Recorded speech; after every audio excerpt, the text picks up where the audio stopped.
அனைவருக்கும் வணக்கம். போலீஸ் டிபார்ட்மெண்ட்டில் இருக்கக்கூடிய நபர்களோட ஃப்ரெண்ட்ஷிப் இருக்குது அப்படின்னாக்கா சில பேர் அதை பெருமையாக நினச்சிட்டு இருப்பாங்க. எனக்கு ஒரு எஸ்ஐ தெரியும், எனக்கு ஒரு இன்ஸ்பெக்டர் தெரியும்னு சொல்லி ரொம்ப பெருமையாக நினச்சிட்டு இருப்பாங்க. ஏன்னா நமக்கு ஒரு பிரச்சனை அப்படின்னாக்கா கண்டிப்பாக அவங்க அதை சால்வ் பண்ணுவாங்கன்ற நம்பிக்கை இருக்கும். அதே சமயத்தில் ஊருக்குள்ளே பார்த்தீங்கன்னா எனக்கு ஒரு எஸ்ஐ தெரியும், எனக்கு ஒரு இன்ஸ்பெக்டர் தெரியும்னு சொல்லி ரொம்ப பெருமையாக சொல்லிக்கிட்டு இருப்பாங்க. இதே மாதிரி ஒரு நபர் என்ன பண்ணியிருக்காருனா, எனக்கு ஒரு கான்ஸ்டபிள் தெரியும்னு சொல்லி பெருமையோடு சுற்றிட்டு இருந்திருக்காரு. அந்த நபரோட லைஃப்பில் என்ன நடந்ததுன்னு சொல்லி டீட்டெயிலாக பார்க்கலாம். வெங்கடேஷ் அப்படின்ற ஒரு 31 வயசு நபர் செகண்ட் பட்டாலியன் ஆவடியில் கான்ஸ்டபிளாக வேலை பார்க்குறாரு. இந்த நபரோட டியூட்டி பார்த்தோம்னா கார்ட் டியூட்டி பார்த்துட்டு இருந்திருக்காரு. அதாவது 2 மணி நேரம் டியூட்டி பார்த்தார் அப்படின்னாக்கா திரும்ப ஒரு 6 மணி நேரம் இடைவேளை கிடைக்கும். திரும்ப ஒரு 2 மணி நேரம் டியூட்டின்னு சொல்லி 24 மணி நேரம் பார்த்தீங்கன்னா அப்படியே சர்க்கிளாக டியூட்டி வந்துட்டு இருக்கும். இந்த மாதிரி ஒரு நார்மலாக டியூட்டிக்கு போயிட்டு ரிட்டர்ன் பார்த்தீங்கன்னா ரெஸ்ட் எடுக்கக்கூடிய டைமில் சத்தியமூர்த்தி நகரில் இருக்கக்கூடிய உங்கள் குவார்ட்டர்ஸுக்கு தங்கிடுவார். 2019 நவம்பர் 24 வழக்கம் போல் இந்த வெங்கடேஷ் டியூட்டி கிளம்பி போகிறாரு. போயிட்டு ரிட்டர்ன் பார்த்தீங்கன்னா நைட்டு ஒரு 2 மணிக்கு வீட்டுக்கு வராரு. வந்ததுக்கப்புறம் ஜஸ்ட் கொஞ்ச நேரத்துலேயே என்னை காப்பாற்றுங்கன்னு சொல்லி பயங்கர சவுண்டு கேட்குது. ஸோ இந்த சவுண்டை கேட்டு குவார்ட்டர்ஸில் இருக்கக்கூடிய நிறைய போலீஸ் பார்த்தீங்கன்னா வெளியில் வராங்க. வந்து பார்த்தாக்க இந்த வெங்கடேஷோட உடம்பு ஃபுல்லாக நெருப்பு எரிஞ்சிட்ருக்கு. அவர் தான் என்னை காப்பாற்றுங்கன்னு சொல்லிட்டு வேகமாக ஓடிட்டுருக்காரு. ஸோ சக போலீஸ் எல்லாம் என்ன பண்ணுறாங்கனாக்கா தண்ணியை ஊற்றி அணைச்சி ஒரு வழியாக அவர் காப்பாற்றிடுறாங்க. காப்பாற்றி இமீடியட்டாக ஹாஸ்பிட்டல் கொண்டு போகிறாங்க. இருந்தாலும் இவருக்கு உடம்புல பார்த்தீங்கன்னா 80% தீக்காயமாக இருக்குது. அதனால் அவர் பார்த்தீங்கன்னா இறந்து போயிட்டார். ஸோ இந்த வெங்கடேஷ் எதுக்காக இறந்தார்? அவர் தற்கொலை பண்ணிக்கிட்டாரா, இல்லை யாராவது இவர் கொலை பண்ணிட்டாங்களான்னு சொல்லி யாருக்கும் ஒன்றும் தெரியவே இல்லை. இப்போ ஹாஸ்பிட்டல்லேருந்து திருமலை வாயில் போலீஸ் ஸ்டேஷனுக்கு இன்ஃபார்ம் பண்ணுறாங்க. போலீஸ் என்ன பண்ணுறாங்கன்னா டேரெக்டாக கிளம்பி ஹாஸ்பிட்டல் வராங்க. அங்கே இந்த இறந்து போன வெங்கடேஷை பார்த்துட்டு அவங்க என்ன பண்ணுறாங்கனாக்கா கேஸ் ஃபைல் பண்ணுறாங்க. ஃபர்ஸ்ட் 174 சிஆர்பிஎஸ்சியில் கேஸ் ஃபைல் பண்ணுறாங்க. அதாவது இது ஒருவேளை தற்கொலையாக இருக்கக்கூட வாய்ப்பு இருக்குன்னு சொல்லி அவங்க கேஸ் ஃபைல் பண்ணுறாங்க. அடுத்த கட்ட விசாரணை ஆரம்பிக்கிறாங்க. இவரை பற்றின மொத்த டீட்டெயிலும் பார்த்தீங்கன்னா விசாரிக்கிறாங்க. இந்த வெங்கடேஷ் யார், என்ன பண்ணிட்டு இருந்தார், ஸோ இதுக்கு முன்னாடி பார்த்தீங்கன்னா என்ன பண்ணிட்டு இருந்தார், இவர் டியூட்டியில் ஏதாவது ப்ரெஷரான்னு சொல்லிட்டு எல்லா விஷயமும் பார்த்தீங்கன்னா டீட்டெயிலாக எடுக்க ஆரம்பிக்கிறாங்க. ஸோ அந்த மாதிரி எடுக்கும்போது தான் இவரை பற்றின மொத்த விவரமும் போலீஸுக்கு தெரிய வருது. இந்த வெங்கடேஷ் விழுப்புரம் மாவட்டத்தை சேர்ந்த ஒரு நபர் தான். இந்த நபர் என்ன பண்ணியிருக்காருன்னா, தான் சின்ன வயசில் ஸ்கூல் படிக்கும்போதே இருந்து அதே ஊரை சேர்ந்த ஜெயா அப்படின்ற ஒரு பொண்ணை லவ் பண்ண ஆரம்பிச்சிருந்திருக்காரு. அதாவது 2 பேரோட லவ் பார்த்தீங்கன்னா காலேஜ் போனதுக்கப்புறமும் லவ் பண்ணிட்டு இருந்திருக்காங்க, காலேஜ் முடிச்சதுக்கப்புறமும் லவ் பண்ணுறாங்க. இந்த மாதிரி உங்கள் லவ் ரொம்ப ஸ்ட்ராங்காக இருந்ததுனால 2 பேருமே கல்யாணம் பண்ணிக்கலாம்னு சொல்லி ஒரு கட்டத்தில் முடிவு பண்ணுறாங்க. முடிவு பண்ணி என்ன பண்ணுறாங்கன்னா தங்களோட வீட்டில் சொல்கிறாங்க. ஜெயா அவங்க அம்மா கிட்ட சொல்கிறாங்க. அதே மாதிரி இந்த வெங்கடேஷ் தன்னோட பேரண்ட்ஸ் கிட்ட சொல்கிறாங்க. 2 பேரும் சொல்லும்போது வெங்கடேஷோட வீட்டில் ஓகே சொல்கிறாங்க. ஆனால் ஜெயாவோட வீட்டில் இதை மறுக்கிறாங்க. ஏன்னா அந்த பையனுக்கு ஒரு நிரந்தர வேலைன்றது எதுவும் கிடையாது. அதே சமயத்தில் பெருசாக பார்த்திங்கன்னா சொத்து எதுவும் இல்லை அப்படின்னு சொல்லி அந்த பையனை ரிஜெக்ட் பண்ணுறாங்க. ஸோ இதை ஜெயாவால் ஏற்றுக்க முடியல. இருந்தாலும் தொடர்ந்து அந்த அம்மா கிட்ட போராடிக்கிட்டே இருக்காங்க. அவன் என்ன தான் உயிராக லவ் பண்ணுறான், கண்டிப்பாக என்னை தவிர வேறு யாரையும் லவ் பண்ண மாட்டான், என்னை தவிர வேறு யாரையும் கல்யாணம் பண்ண மாட்டாங்கன்ற மாதிரி அந்த பொண்ணு எவ்வளவோ சொல்லி பார்க்குறாங்க. ஆனாலும் தன்னோட பேரண்ட்ஸ் அதை கொஞ்சம் கூட காதிலே வாங்கிக்கல. இப்போ ஒரு கட்டத்தை தாண்டி என்ன பண்ணுறான் அப்படின்னாக்கா இந்த வெங்கடேஷ் டேரெக்டாக இந்த ஜெயா வீட்டுக்கு வரான். வந்துட்டு எனக்கு உங்கள் பொண்ணை கல்யாணம் பண்ணி கொடுங்க, உங்கள் பொண்ணை ரொம்ப நல்லா பார்த்துக்குவேன், சப்போஸ் கல்யாணம் பண்ணி கொடுக்க முடியாது அப்படின்னு சொன்னீங்கன்னாக்கா அந்த பொண்ணுக்காக நான் சூசைட் பண்ணி இறந்து போயிடுன்ற மாதிரி மிரட்ட ஆரம்பிச்சிருக்கான். இப்போ தான் ஜெயாவோட ஃபேமிலிக்கு ஒரு விஷயம் தெரியுது. அதாவது நம்ம பொண்ணு மேலே ஒருத்தன் உயிராக இருக்கிறான், அதாவது நம்ம பொண்ணு இல்லைன்னா செத்துருவேன்ற அளவுக்கு ஒருத்தர் சொல்கிறான் அப்படின்னாக்கா நம்ம பொண்ணை கண்டிப்பாக நல்லா பார்த்துக்குவான் நம்பி என்ன பண்ணுறாங்கன்னா இந்த வெங்கடேஷ்க்கு கல்யாணம் பண்ணி வைக்கிறாங்க. 2012 மேரேஜ் முடிஞ்சதுக்கப்புறம் அடுத்தடுத்த வருஷங்களில் பார்த்தீங்கன்னா இவங்களுக்கு ஒரு ஆண் குழந்தையும் ஒரு பெண் குழந்தையும் பிறகுது. ஸோ ஃபேமிலி ரொம்ப சந்தோஷமாக போய்கிட்டு இருக்கு. இப்போ தான் எல்லார் வீட்லேயும் வரக்கூடிய ஒரு பிரச்சனை இந்த வீட்லேயே வந்திருக்கு. அதாவது மாமனார் மாமியார் பிரச்சனை இஷ்யூ வர ஆரம்பிக்குது. அதாவது இந்த வெங்கடேஷோட அம்மா என்ன பண்ணுறாங்கனாக்க தன்னோட மருமகள் கிட்ட எப்போ பார்த்தாலும் ஏதாவது சொல்லி திட்டிக்கிட்டே இருக்காங்க. அதாவது சாப்பாடு சரியில்லை, உப்பு சரியில்லை, உப்பு அதிகமாக போட்ட இந்த மாதிரி ஏதாவது ஒரு ரீசன் சொல்லி திட்டிக்கிட்டே இருந்திருக்காங்க. இது டெய்லியும் பார்த்தீங்கன்னா நடந்துட்டுருக்கு. மாமனார் மாமியார் 2 பேரும் திட்டுறாங்க.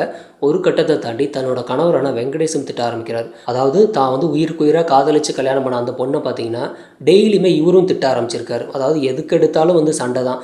இந்த மாதிரி லைஃப் ஃபுல்லாக சண்டையிலே போயிட்டுருக்கோம். ஒரு கட்டத்துக்கு மேலே இந்த பொண்ணு என்ன பண்ணுறாங்கனாக்கா தன்னோட அம்மா வீட்டுக்கு போயிடலாமா அப்படிங்கிற மாதிரி யோசனை பண்ணுறாங்க. ஆனால் தன்னோட அம்மா வீட்டுக்கு போனோம் அப்படின்னா கொஞ்சம் அவமானமாக பேசுவாங்க நிறைய பேர். ஏன்னா நீ தான் லவ் பண்ணி அந்த பையன் தான் வேணும்னு அடம்பிடிச்சி கல்யாணம் பண்ணி போனேன், அப்படி இருக்கும்போது அந்த பையன் சரியில்லைன்ட்டு நீ வந்த அப்படின்னாக்கா தப்பு ஓ மேலே தான்ற மாதிரி எல்லோரும் பேசுவாங்க. அது மட்டும் இல்லாமல் தன்னோட அம்மா வீட்டுக்கு நம்ம போனோம் அப்படின்னாக்க அவங்களும் பார்த்திங்கன்னா நம்ம பொண்ணோட வாழ்க்கையில் பிரச்சனை இருக்குன்னு சொல்லி அவங்களும் பார்த்திங்கன்னா கவலைப்படுவாங்கன்னு சொல்லி தனக்கு நடந்த எந்த ஒரு பிரச்சனையும் தன்னோட அம்மா அப்பா கிட்ட சொல்லக்கூட இல்லை. தன்னோட மனசுக்குள்ளே வச்சுக்கிட்டு அந்த பொண்ணு வந்துட்டு கஷ்டப்பட்டுக்கிட்டே இருந்திருக்காங்க. இப்படியே இவங்க வாழ்க்கை போய்கிட்டே இருக்கும்போது 2014 வந்து இந்த வெங்கடேஷுக்கு வந்துட்டு போலீஸ் டிபார்ட்மெண்ட்டில் கான்ஸ்டபிளாக வந்து வேலை கிடைக்குது. ஸோ வேலை கிடைச்சதுக்கப்புறம் ஒட்டுமொத்த ஃபேமிலி வந்து சந்தோஷப்படுறாங்க. இந்த ஜெயாவும் வந்து ரொம்ப சந்தோஷப்படுறாங்க. தன்னோட கணவருக்கு வந்து ஒரு நிரந்தர வேலை கிடைச்சிருச்சுன்னு சொல்லி சந்தோஷப்படுறாங்க. ஜெயாவோட அப்பா அம்மா வந்து ரொம்ப ரொம்ப சந்தோஷப்படுறாங்க. ஏன்னா தன்னோட மருமகனுக்கு வந்து நல்ல வேலை கிடைக்கணும் அப்படிங்கிற மாதிரி அவங்க நினச்சாங்க. அவங்க நினச்ச மாதிரியே கவர்மெண்ட் ஜாப் கிடைச்சிருச்சுன்னு சொல்லி ஃபேமிலி எல்லாம் சந்தோஷப்படுறாங்க. இந்த டயத்தில் என்ன நடக்குதுன்னா, இந்த வெங்கடேஷ் என்ன சொல்கிறாருன்னா, அந்த ஜெயா கிட்ட உனக்கு எனக்கு செட் ஆகாது, நான் வந்து உன்னை டிவோர்ஸ் பண்ணிடுறேன் அப்படின்ற மாதிரி அவர் பேசியிருக்காரு. இப்போ ஜெயாவுக்கு ஒன்றுமே புரியவே இல்லை. நமக்குள்ளே எந்த ஒரு சண்டையும் கிடையாது, எந்த ஒரு பிரச்சனையும் இல்லாமல் இருக்கும்போது இவர் எதுக்கு நம்மளை டிவோர்ஸ் பண்ணணும்னு சொல்கிறாருன்னு அந்த பொண்ணு கேட்குறாங்க. எவ்வளோ கேட்டாலும் பதில் மட்டும் சொல்லவே மாட்டார். எனக்கு நீ வேண்டாம் அப்படிங்கிறது மட்டும்தான் தொடர்ந்து சொல்லிகிட்டே இருக்கார். ஸோ டிவோர்ஸ் கொடுத்துறேன், நீ வாங்கிட்டு கிளம்பிடுன்ற மாதிரி அவர் வந்து பேசிக்கிட்டே இருக்கார்.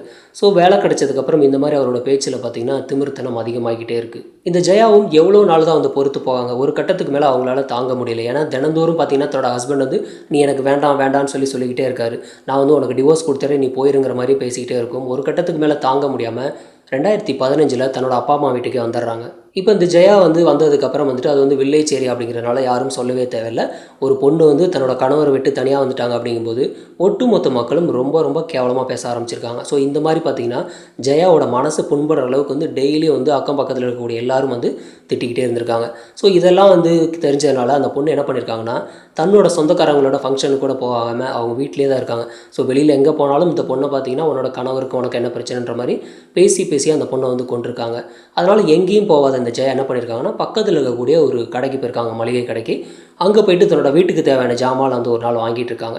அந்த மாதிரி வாங்கிட்டு இருக்கும்போது ஒரு நபர் வந்து மீட் பண்ணுறாரு. பார்த்துட்டு என்ன சொல்கிறாருனாக்கா, நீங்கள் வந்து வெங்கடேஷ் கான்ஸ்டபிளோட ஒய்ஃப் தானே அப்படிங்கிற மாதிரி கேட்குறாரு. ஆமாம் அப்படின்னு சொல்லி அவங்க சொல்லியிருக்காங்க. ஸோ என்ன எப்படி உங்களுக்கு தெரியும் அப்படின்னு கேட்கும்போது தான் அவர் வந்து நிறைய விஷயங்களை சொல்ல ஆரம்பிக்கிறார். அந்த நபரோட பேர் வந்து ஜோதி. அவர் என்ன சொல்லியிருக்காரு அப்படின்னாக்கா, எனக்கு வந்து என் லைஃப்பில் வந்து உங்கள் ஹஸ்பண்டை வந்து ஒரு நாள் நான் மீட் பண்ணதுக்கப்புறம் நான் வந்து ரொம்ப பெருமையாக நினச்சேன். அதாவது போலீஸ் டிபார்ட்மெண்ட்டில் இருக்கக்கூடிய ஒரு நபரோட வந்து எனக்கு வந்து ஃப்ரெண்ட்ஷிப் கிடச்சிருக்கா அப்படிங்கிற மாதிரி நான் வந்து பெருமையாக நினச்சிட்டு இருந்தேன். அந்த பெருமை பார்த்தீங்கன்னா எனக்கே வந்துட்டு ஒரு பேக் ஃபயர் ஆயிடுச்சு அப்படின்ற மாதிரி சொல்லியிருக்காரு. என்ன நடந்திருக்கு அப்படின்னாக்கா, இந்த வெங்கடேஷை கூட்டிகிட்டு போயிட்டு தன்னோட ஒய்ஃபான ஆஷா கிட்ட இன்ட்ரடியூஸ் பண்ணி வைக்கிறார். இவங்க பாரு என்னோடய ஃப்ரெண்டு தான் இவர் போலீஸில் இருக்கார் அப்படிங்கிற மாதிரி அவர் வந்து இன்ட்ரடியூஸ் பண்ணி வைக்கிறார். ஸோ பார்த்ததுக்கப்புறம் என்ன பண்ணுறாங்கன்னா, அவர் வந்து வீட்டுக்கு வந்துடுறாரு. அடுத்த நாள்லேருந்தே இந்த வெங்கடேஷ் என்ன பண்ணுறாருனா, இந்த ஆஷா கிட்ட வந்து ஃபோன் பண்ணி பேச ஆரம்பிக்கிறார். அதாவது இந்த ஜோதியோட மனைவி கிட்ட பேச ஆரம்பிக்கிறார். இது வந்து ஒரு டெய்லியும் பார்த்திங்கன்னா ரெகுலராக நடந்துக்கிட்டே இருக்குது. இது ஒரு கட்டத்துக்கு மேலே இந்த ஜோதிக்கு தெரிய வருது. தெரிஞ்சதுக்கப்புறம் தன்னோட மனைவி கிட்ட என்னது இந்த மாதிரி பேசிகிட்டு இருக்கேன்னு சொல்லி கேட்குறாரு. ஆமாம் அப்படி தான் பேசுவேன் அப்படின்ற மாதிரி அந்த பொண்ணு திமிராக தான் பேசியிருக்காங்க. ஸோ இவங்களோட கள்ளக்காதல் வந்து ரெகுலராக வந்து கண்டினியூ ஆகுது. ஒரு கட்டத்துக்கு மேலே இந்த ஜோதி வீட்டில் இல்லை அப்படின்னாக்க டைரெக்டாக இந்த வெங்கடேஷ் என்ன பண்ணியிருக்காங்கன்னா, வீட்டுக்கு வந்துட்டு 2 பேரும் உல்லாசமாக இருக்க ஆரம்பிக்கிறாங்க. ஸோ இந்த மாதிரி இவங்க கள்ளக்காதல் வந்து கண்டினியூ ஆகிட்டே இருக்குது. ஒரு கட்டத்தை தாண்டி இந்த ஜோதி என்ன பண்ணுறாருன்னா, இந்த பொண்ணோட ஃபோனை வாங்கி உடச்செறிஞ்சார். உடச்சதுக்கப்புறம் இந்த வெங்கடேஷ் என்ன பண்ணுறாருனா, புதுசாக ஒரு மொபைல் வாங்கி கொடுத்துறாரு. திரும்பவும் கள்ளக்காதல் வந்து கண்டினியூ ஆகுது. எங்களுக்கு வந்துட்டு கல்யாணமாகி குழந்தையெல்லாம் இருக்காங்க. அப்படி இருக்கும்போது எங்களோட எதிர்காலமும் எங்கள் குழந்தைங்களோட எதிர்காலத்தை பற்றி கொஞ்சம் கூட யோசிக்காமல் என்னோட மனைவி ஆஷா பார்த்திங்கன்னா அந்த வெங்கடேஷோட சேர்ந்துட்டு ஊர் சுற்றிட்டு இருக்கா. அதாவது தேட்டருக்கு போகிறதா இருக்கட்டும், பார்க்குக்கு போகிறதுன்னு சொல்லிட்டு நல்லா ஊர் சுற்றிட்டு இருக்காங்க. கிட்டத்தட்ட அவங்க தான் ஹஸ்பண்ட் அண்ட் ஒய்ஃப் மாதிரி இருக்காங்கன்னு சொல்லி இந்த ஜோதி வந்து வருத்தப்பட்டு பேசியிருக்காரு. இப்போ தான் இந்த ஜெயாவுக்கு ஒரு விஷயம் தெரியுது. நம்மளை ஏன் இந்த நபர் வந்து வேண்டாம் வேண்டாம்னு சொல்லி ரெகுலராக சொல்லிட்டு இருந்தார், நம்மளை வந்து டிவோர்ஸ் பண்ணுறேன்லாம் எதுக்கு சொன்னார்ன்ற விஷயமே இப்போ தான் புரிய ஆரம்பிக்குது. அதாவது தன்னோட கணவருக்கு இல்லீகல் அஃபேர் இருக்குங்கிறது தெரிய வருது. தெரிஞ்சதுக்கப்புறம் என்ன பண்ணுறாங்கன்னா, ஜெயா நேராக போயிட்டு தன்னோட மாமனார் மாமியார்கிட்ட விஷயத்த சொல்கிறாங்க. அதாவது உங்கள் பையனுக்கு வந்துட்டு ஒரு பொண்ணோட வந்து அஃபேர் இருக்குன்னு சொல்லி சொல்கிறாங்க. சொன்னதுக்கு மாமனார் மாமியார் என்ன சொல்லியிருக்காங்கன்னா, அந்த பையனை கூப்பிட்டு திட்டாமல் கண்டிக்காமல் இந்த பொண்ணை பார்த்து நீ வேணால் யாரோட வேணாலும் போய்க்கோ, பையனா அப்படி தான் இருப்பான் அப்படிங்கிற மாதிரி அவங்க வந்து பையனுக்கு சப்போர்ட்டாக பேசியிருக்காங்க. இப்போ இதுக்கு மேலே பார்த்தீங்கன்னா அந்த பொண்ணால் அங்கே இருக்க முடியல. ஏன்னா ஜெயாவை வந்து அவமானப்படுத்தி அங்கேருந்து அனுப்பி விடுறாங்க. திரும்பவும் பார்த்தீங்கன்னா தன்னோட அப்பா அம்மா வீட்டுக்கே வந்துடுறாங்க. இப்போ ஜெயா என்ன பண்ணுறாங்கனாக்கா, இது வந்து இப்படியே விடக்கூடாது அப்படிங்கிறதுனால டேரெக்டாக போயிட்டு போலீஸ் ஸ்டேஷனில் போய் ஒரு கம்ப்ளைண்ட் கொடுக்குறாங்க. அதாவது என்னோட ஹஸ்பண்ட் வந்து என்னை ஏமாற்றிட்டு வேற ஒரு பொண்ணோட பார்த்தீங்கன்னா அஃபேரில் இருக்காருன்ற மாதிரி ஒரு கம்ப்ளைண்ட்டை கொடுக்குறாங்க. இப்போ அந்த கம்ப்ளைண்ட்டை போலீஸ் வந்து வாங்க கிடையாது. என்ன பண்ணுறாங்கன்னா, ஆல்ரெடி வந்து இந்த வெங்கடேஷ்ன்றவர் பார்த்தீங்கன்னா போலீஸ் டிபார்ட்மெண்ட்டில் இருக்கிறதுனால இந்த ஜெயாவை கூப்பிட்டு அட்வைஸ் பண்ணுறாங்க. நீ பாருமா கம்ப்ளைண்ட் கொடுத்த அப்படின்னாங்க உன்னோட கணவர் வந்து எடுத்த உடனே சஸ்பெண்ட் பண்ணிடுவாங்க.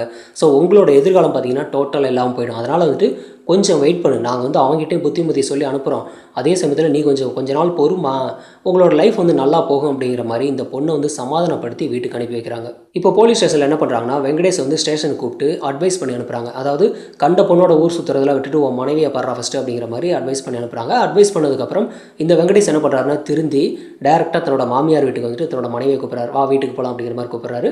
இப்போ ஜெயாவுக்கு ரொம்ப சந்தோஷம். ஸோ ஸ்டேஷனில் சொன்ன மாதிரியே பார்த்தீங்கன்னா நமக்கு வந்து நடந்துருச்சு, தன்னோட கணவரே வந்து கூப்பிட்றாருன்னு சொல்லி சந்தோஷத்தோடு கிளம்பி தன்னோட ஹஸ்பண்ட் வீட்டுக்கு வராங்க. வந்ததுக்கப்புறம் பார்த்தீங்கன்னா நல்லா இருக்காங்களான்னு கேட்டால் அதுதான் இல்லை, வழக்கம் போல் வந்து டெய்லியுமே சண்டை ஆகுது. எதுக்கு எடுத்தாலும் பார்த்தீங்கன்னா இந்த பொண்ணை வந்து திட்டுறது அடிக்கிறதுன்னு சொல்லி கண்டினியூவாக பார்த்தீங்கன்னா டார்ச்சர் பண்ணிக்கிட்டே இருந்திருக்காரு. ஸோ இந்த டார்ச்சர்லாம் பொறுக்க முடியாமல் ஒரு கட்டத்துக்கு மேலே மறுபடியும் என்ன பண்ணுறாங்கன்னா, அங்கேருந்து தன்னோட அப்பா அம்மா வீட்டுக்கு வராங்க. இந்த ஜெயாவை வந்து நார்மலாக திட்டினதுக்காக தான் அவங்க அப்பா அம்மா வீட்டுக்கு இந்த வந்தாங்களான்னு கேட்டால் அதுதான் இல்லை. அதாவது இந்த வெங்கடேஷ் வந்துட்டு கிட்டத்தட்ட ஒரு பிளாக்மெயில் மாதிரி ஒரு விஷயத்த பண்ணியிருக்காரு. என்ன பண்ணியிருக்காருன்னா, டெய்லியுமே வந்துட்டு இந்த பொண்ணை வந்துட்டு லைட்டாக வந்துட்டு திட்டி வந்து அவங்கள வந்து கோவப்படுத்தி விடுவார். ஸோ கடுப்பு ஏற்றினதுக்கப்புறம் என்ன பண்ணுவாங்கன்னா, இந்த பொண்ணு வந்து திட்ட ஆரம்பிப்பாங்க. இந்த பொண்ணு திட்டுறது மட்டும் என்ன பண்ணுறாருன்னா, மொபைலில் வந்து வீடியோ எடுக்க ஆரம்பிச்சிடறாரு. ஸோ வீடியோ எடுத்து வச்சுட்டு இதே மாதிரி பார்த்தீங்கன்னா டெய்லியும் பண்ண ஆரம்பிச்சிருக்காரு. இந்த மாதிரி இந்த பொண்ணு திட்டுறது மட்டுமே டெய்லியும் வீடியோ எடுத்து வச்சுக்கிட்டு இப்போ என்ன சொல்கிறாருன்னா ஜெயா கிட்ட, இந்த பார் நீ திட்டுறது பூரா ரெக்கார்டாக இருக்குது, சப்போஸ் நீ ஸ்டேஷனில் கம்ப்ளைண்ட் கொடுத்தாலோ இதை வந்து நான் வந்து ஆதாரமாக காட்டுவேன், நீ தான் என்ன திட்டிகிட்டு இருக்கன்ற மாதிரி நான் வந்து ஆதாரத்தை காட்டுவேன், இப்போ ஈஸியாக வந்து டிவோர்ஸ் கிடச்சிரும், அது மட்டும் இல்லாமல் உன்னை தூக்கி ஜெயிலில் வச்சுருவோன்ற மாதிரி மிரட்ட ஆரம்பிச்சிருக்காரு. ஸோ இந்த மாதிரி வந்து கிரிமினல் புத்தியோடு இருக்கான் அப்படிங்கிறதுனால தான் அந்த பொண்ணு அங்கேருந்து கிளம்பி இனி இவனோட வாழக்கூடாதுன்னு சொல்லி முடிவு பண்ணி தன்னோட அப்பா அம்மா வீட்டுக்கே வந்திருக்காங்க. இப்போ இந்த வெங்கடேஷ்க்கு வந்துட்டு ரொம்ப சந்தோஷமாக இருக்குது. தன்னோட மனைவி நம்ம நினச்ச மாதிரியே வந்து நம்மளை விட்டு போயிட்டா, இனிமே வந்து கள்ளக்காதலியோட வந்து சந்தோஷமாக இருக்கலாம்னு சொல்லி நினச்ச அவனுக்கு இன்னும் ஒரு கட்டத்துக்கு மேலே சந்தோஷம் அதிகமாகுது. என்ன நடந்திருக்கு அப்படின்னாக்கா, இந்த சத்தியமூர்த்தி நகரில் இருக்கக்கூடிய குவார்ட்டர்ஸுக்கு பார்த்தீங்கன்னா தன்னோட கள்ளக்காதலியான ஆஷாவை கூட்டிகிட்டு வந்து இங்கே லிவினில் இருக்கான். அதாவது அந்த பொண்ணுக்கு வந்து குழந்தையெல்லாம் இருக்காங்க, இருந்தாலும் இங்கே இந்த பொண்ணை மட்டும் கூட்டிகிட்டு வந்து லிவினில் இருக்கான். கிட்டத்தட்ட 2 பேரும் பார்த்தீங்கன்னா கணவன் மனைவி மாதிரி வாழ்ந்துட்டு இருக்காங்க. இது சுற்றி இருக்கக்கூடிய யாருக்கும் தெரியாது. அதாவது கேட்டாக்கா என்னோட மனைவி அப்படிங்கிற மாதிரி அந்த நபர் வந்து ஓட்டிகிட்டு இருந்திருக்கான். நல்ல க்ளோஸ் ஃப்ரெண்ட்ஸுக்கு மட்டும்தான் தெரியும் அந்த பொண்ணு யாருன்னு. ஸோ இந்த மாதிரி டெய்லி லிவினில் இருக்கும்போது இவங்களோட லைஃப் வந்து ரொம்ப சந்தோஷமாக இருக்குது. டெய்லி வந்து டூர் அவுட்டிங் போகிறதா இருக்கட்டும், டெய்லி வந்து தேட்டருக்கு போகிறதுன்னு சொல்லி ரொம்ப சந்தோஷமாக அந்த பொண்ணை பார்த்துக்கிறான்.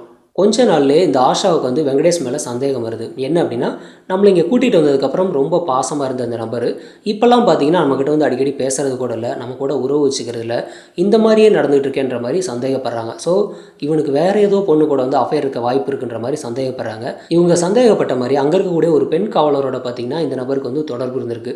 அந்த பொண்ணோட பேசிக்கிட்டு என்ன பண்ணியிருக்கான்னா, இப்போ இந்த பொண்ணை வந்துட்டு ரிஜெக்ட் பண்ண ஆரம்பிச்சிருக்கான். இந்த விஷயம் இந்த ஆஷாவுக்கு வந்து தெரிய வருது. இப்போ இந்த ஆஷா வந்துட்டு ஒரு சில விஷயங்கள் யோசிக்கிறாங்க. அதாவது ஆல்ரெடி வந்து இவன் வந்து கல்யாணம் பண்ண பொண்ணே வந்துட்டு வேண்டான்னு சொல்லிட்டு நம்மளை கூட்டிகிட்டு வந்து கிட்டத்தட்ட லீகல் ஒய்ஃப் மாதிரி குவார்ட்டர்ஸில் வாழ வச்சுட்டு இருக்கான். அப்படி இருக்கும்போது நம்மளை வேணான்னு சொல்லிட்டு அந்த பொண்ணை கூட்டிகிட்டு வந்து வாழ மாட்டான்னு என்ன நிச்சயம் இருக்குன்ற மாதிரி அந்த பொண்ணு யோசிக்கிறாங்க. ஸோ இதெல்லாம் யோசித்து என்ன பண்ணுறாங்கன்னா ஒரு முடிவுக்கு வராங்க. அதாவது 2019 நவம்பர் 24 வந்துட்டு இந்த வெங்கடேஷ் வந்து வழக்கம் போல் வந்து தன்னோட கார்ட் டியூட்டி கிளம்புறாரு. டியூட்டி முடிஞ்சு நைட்டு ஒரு 2 மணிக்கு வீட்டுக்கு வராரு. வந்ததுக்கப்புறம் இம்மீடியட்டாக அந்த ஆஷா வந்துட்டு அப்போயே வந்து கேள்வி கேட்குறாங்க, நீ வந்துட்டு ஒரு பெண் காவலரோட வந்து சுற்றிட்டு இருக்கியாமே அப்படிங்கிற மாதிரி கேள்வி கேட்குறாங்க. இதை கேட்டதுக்கு ஆமாம் அப்படி தான் சுற்றுவேன் அப்படின்ற மாதிரி அந்த நபர் பேசியிருக்காரு. இப்போ 2 பேருக்கும் அந்த இடத்துல வந்து வாக்குவாதம் ஆகுது. இந்த வாக்குவாதம் அதிகமாக போய் என்ன ஆகுதுன்னா சண்டையாக முடியுது. இப்போ 2 பேருமே பேசாமல் அவங்கவுங்க ரூமுக்கு போயிடுறாங்க. ஆனால் கொஞ்ச நேரத்தில் என்ன பண்ணுறாருன்னு அந்த வெங்கடேஷ் வந்துட்டு அவர் வந்து ஆல்ரெடி வந்து மது வீட்டில் வாங்கி வச்சுருக்காரு, ஃபுல்லாக சரக்கு அடிச்சுட்டு தூங்க ஆரம்பிக்கிறார். ஆனால் படுத்த கொஞ்ச நேரத்துலேயே இந்த ஆஷாவுக்கு ஒரு விஷயம் தோணுது, என்ன வந்து இவன் எப்படி ஏமாற்றலாம், என்ன வந்து துரோகம் பண்ணிட்டானே, எனக்கே துரோகம் பண்ணிட்டானேன்ற மாதிரி அந்த பொண்ணு நினச்சி ரொம்ப வருத்தப்பட்டுட்டு இவன் இனிமேல் உயிரோடவே இருக்கக்கூடாதுன்னு சொல்லி ஒரு முடிவுக்கு வராங்க. அதுக்கப்புறம் என்ன பண்ணுறாங்கன்னா, வீட்டில் இருக்கக்கூடிய மண்ணெண்ணெய் எடுத்துகிட்டு வந்து தூங்கிக்கிட்டு இருந்த நபர் மேலே ஊற்றி விடுறாங்க. ஊற்றி விட்டதும் இந்த வெங்கடேஷ் வந்து எழுந்திரிச்சிட்றாரு. ஸோ இந்த பொண்ணு நம்மளை முடிச்சு கட்ட போகிறாங்கன்றது தெரிஞ்சு அங்கேருந்து ஓட ஆரம்பிக்கிறாரு. ஓடுனாலும் விடாமல் என்ன பண்ணுறாங்கன்னா, இந்த ஆஷா பின்னாடியே துரத்திட்டு போய் கொளுத்திடுறாங்க. ஸோ கொளுத்துனதுக்கப்புறம் நெருப்பு எரிஞ்சுக்கிட்டே என்ன பண்ணுறாருன்னா, இவர் வந்து மறுபடியும் ஓடுறாரு கத்திக்கிட்டே, என்னை காப்பாற்றுங்க காப்பாற்றுங்கன்னு. இந்த டயத்தில் தான் மற்ற போலீஸ்லாம் என்ன பண்ணுறாங்கனாக்கா, இந்த நபருக்கு ஏதோ ஆயிடுச்சுன்னு சொல்லிட்டு வேகமாக வந்து பார்க்குறாங்க, நெருப்பு எரிஞ்சிட்ருக்கு. ஏன்னா பார்த்து அவங்களுக்கு வந்துட்டு சப்போஸ் இவரே வந்து ஏதாவது மன அழுத்தம் காரணமாக தற்கொலை பண்ணியிருக்கலாம்னு நினச்சி தண்ணி ஊற்றி வந்து ஆஃப் பண்ணுறாங்க. ஸோ ஹாஸ்பிட்டலுக்கு கூட்டிகிட்டு போகிறாங்க. ஹாஸ்பிட்டலில் வந்துட்டு இந்த போலீஸ் என்ன பண்ணுறாங்கன்னா, இந்த நபர் இறந்ததுக்கப்புறம் விசாரிக்கிறாங்க. அதாவது கூட இந்த ஆஷா விசாரிக்கும்போது அவர் வந்து மன அழுத்தம் காரணமாக அவராக தான் தற்கொலை பண்ணிட்டாருன்ற மாதிரி அந்த பொண்ணு சொல்லியிருக்காங்க. ஆனால் விசாரணையில் தான் இந்த பொண்ணு வந்துட்டு இவங்க தான் கொளுத்தி விட்டாங்க அப்படிங்கிற மாதிரி ஃபுல்லாக வந்து தெரிய ஆரம்பிச்சிது. ஃபைனலாக போலீஸ் என்ன பண்ணாங்கனாக்கா, இந்த ஆஷாவை வந்துட்டு அரெஸ்ட் பண்ணி ஜெயிலில் போகிறாங்க. அரெஸ்ட் பண்ணி வேனில் ஏற்றி கூட்டிகிட்டு போகும்போது கூட அந்த பொண்ணோட முகத்தில் கொஞ்சம் கூட வருத்தமே இல்லை, சிரிச்சுக்கிட்டு போகிறாங்க. அதாவது தன்னோட கணவர் ஒரு பக்கம் தெருவில் நின்றுருக்காரு, தன்னோட குழந்தைங்களோட எதிர்காலம் சுத்தமாக இல்லாமல் போச்சு. அப்படி இருக்கும்போது என்னை ஏமாத்தின ஒருத்தனை நான் வந்து முடிச்சிட்டேன் அப்படிங்கிற மாதிரி ரொம்ப சந்தோஷத்தில் போயிட்டுருக்காங்க சிரிச்சுக்கிட்டே. அதாவது இவங்க என்ன பண்ணியிருக்காங்கன்னா, ஆஷா வந்து தன்னை வந்து இந்த வெங்கடேஷ் ஏமாற்றிட்டான் அப்படின்னு சொல்லி அவனை கொளுத்திட்டாங்க. ஓகே, இப்போ இந்த ஆஷா வந்து ஜோதியை ஏமாற்றிட்டாங்களே, இப்போ அவர் வந்து ஆஷாவை கொளுத்திருந்தா என்ன ஆகுறதுன்னு சொல்லி ஒரு நிமிஷம் யோசிச்சு பார்த்துட்டு அவங்க இந்த மாதிரியான காரியத்தை பண்ணியிருக்க மாட்டாங்க. ஸோ தனக்கு வந்து குழந்தைங்க இருந்தும் கணவர் இருந்தும் எல்லாரையும் உதறி தள்ளிட்டு இந்த மாதிரி வந்த பொண்ணுக்கு இது தேவை தான்.